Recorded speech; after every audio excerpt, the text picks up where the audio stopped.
Joyride 1957, a novel of intrigue by J.P. Wasmiller, Chapter 92. James and Bree walked out of the restaurant and headed to the Kamloops Library, which was just a block east of the Plaza Hotel up Victoria Street. James asked the librarian for the local history section. She was a thin woman in her 70s with a decidedly French accent. Bree was fluent in French, and soon they were directed toward the history section. James looked at the two shelves and selected a few volumes. Bree turned toward the fiction area and searched for her favorite novel, Peyton Place, but the copy must have been checked out. It was at the head of the bestseller list, and she had a copy in the hotel room, but since meeting James, she did not have the time or energy to read it. She was about in the middle of the book. The librarian suggested she take a look at The Scapegoat by Daphne du Maurier. The librarian told her it was a mystery about doppelgangers. She thanked the librarian and sat at the table with James and began to read. 2 hours passed, and she found she could not put the book down. James was struggling to find anything. He did find a reference to the Clinton artifact, but nothing about Penrose Island or any point west of there on this line, the one he was now calling his Doom line rather than the AU line. Any luck, baby? Bree asked. No, looks like you found a good book there. What is it about? Double identity, she said softly. He thought a bit. Maybe that's me. I'm different since my injuries. Maybe there's two of me, or maybe more, he said, leaning back and clasping his hands behind his neck. I hope so, Bree said. I can't get enough of one of you. Two would be like complete ecstasy, she said. He stared at her for a long time. She resumed reading. Finally, he leaned forward and dug back into his books. He looked long and hard at the picture of the Clinton artifact.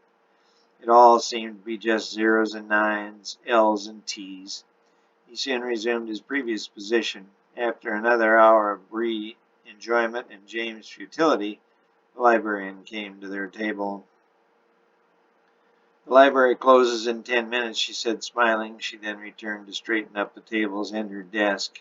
James sat back again. What do you think of us? He asked Bree, who now closed her book. What do you mean, darling? She said. I mean, I know we're in love, but what becomes of us? I'm not great husband material, as I'm sure you know by now, but I'm not sure I can live without you. That's comforting, she said, a bit of sarcasm in her voice.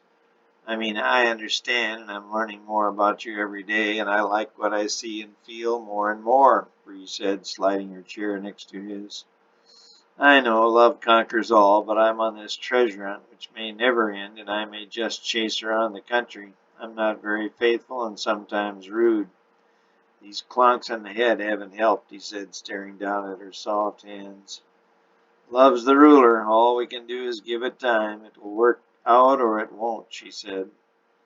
But baby, I have a husband and I'm in love with a handsome and talented French doctor. If anyone is unfaithful in this relationship, it is me. But I am in love with you more than I have ever been with anyone, even my first love in the 8th grade.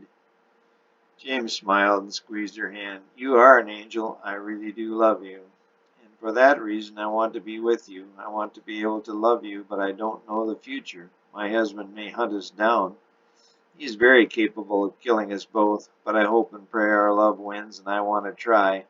I, too, don't think I can live without you. She squeezed his hands tightly, and the two entered into a long, soft kiss.